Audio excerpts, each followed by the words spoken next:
I'm Dalton Barrett for News Radio WGNS, and here are some of the top stories affecting Rutherford County on your Rutherford Roundup for Wednesday, June the 25th, 2025. A Nashville man with a violent criminal past is now facing 23 charges, including 11 counts of rape of a child, following an intense investigation by Murfreesboro police. Jason Laren Thomas, age 45, who has a secondary address in Murfreesboro on Empis Drive, is scheduled for a plea hearing this Friday before Judge Barry Tidwell in Rutherford County Circuit Court. The alleged offenses date back to May the 1st of 2023 and involve multiple charges of aggravated sexual exploitation, solicitation, and continuous sexual abuse of a child. Just months later, Thomas was also charged with theft related to a separate December of 2023 incident. He remains incarcerated in Rutherford County and is represented by a public defender while being prosecuted by Assistant District Attorney Hugh Emmerman. Transitioning from the courtroom to the campus, Murfreesboro is also the site of a major milestone for Middle Tennessee State University. On July 30th, MTSU will unveil the Stephen and Denise Smith Student Athlete Performance Center, a new $25 million, 85,000 square foot facility in Floyd Stadium's north end zone. Designed to centralize football operations and enhance all student athlete services, the center features a strength and conditioning space named for NFL Pro Bowler Kevin Byard, a sports medicine facility, and the SRM Concrete Club. The public is invited to the ribbon-cutting ceremony at 9 a.m., with tours of the facility to follow. This marks the completion of Phase 1 of the university's broader athletic upgrade initiative, with Phase 2 set to renovate the historic Murphy Center. County Commissioner Craig Harris has officially launched his campaign for Rutherford County Mayor in the May 2026 Republican primary. Harris, a Murfreesboro resident, emphasizes conservative values and fiscal responsibility, highlighting priorities such as managing growth, boosting public safety, and protecting the county's character. Citing his leadership in combating the opioid crisis, Harris noted the success of the Rutherford Opioid Board, which he chairs, crediting its outreach to over 30,000 K-12 students and partnership with nonprofits for a decline in drug-related deaths and suicides.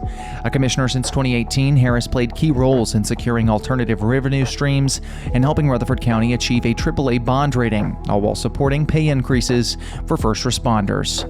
He currently chairs the Steering, Legislative, and Government Affairs Committees and serves on the Budget Committee. Outside of public office, Harris has worked as a football coach at Middle Tennessee Christian School and remains active in the Murfreesboro community with his wife Suzanne and their 3 children. Meanwhile, a major statewide development affects outdoor enthusiasts across Rutherford County and beyond. The Tennessee Wildlife Resource Agency has reversed plans to raise hunting and fishing license fees, originally set for July 1st. The proposed 28% hike aimed at alleviating a $12 million budget shortfall was scrapped after legislative feedback and concerns over affordability. However, a 22% increase in boat registration fees will still take effect. TWRA is expected to collaborate with state lawmakers to secure sustainable conservation funding without overburdening residents. As Independence Day nears, Murfreesboro city officials are reminding residents of the local ordinances regulating firework use. Fireworks may legally be discharged only on July 3rd, 4th, and 5th between 10 a.m. and 11 p.m., as well as on December 31st and January 1st during designated hours. Charles Powell, training coordinator with Murfreesboro Fire Rescue, urges residents to observe safety and legality when celebrating. City ordinances prohibit the sale of fireworks to individuals under 16 unless accompanied by an adult or with a valid photo ID, and ban sales to those appearing intoxicated. Specific fireworks, including mortars with tubes over 1.5 inches, reloadable types, and bottle rockets, are outlawed. Use is strictly forbidden on public property near schools, hospitals, churches, or from vehicles.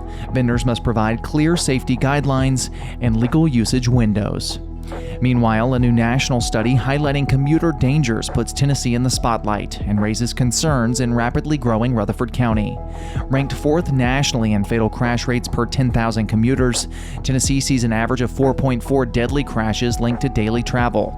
In 2023, Rutherford County logged 29,923 traffic crashes, including 38 fatalities. Many during peak commuting hours, limited public transportation, and increased car dependency contribute to the risks. traffics. Attorney Clayton Hasbrook, whose firm released the report, advocates for greater investment in transit infrastructure to help mitigate danger.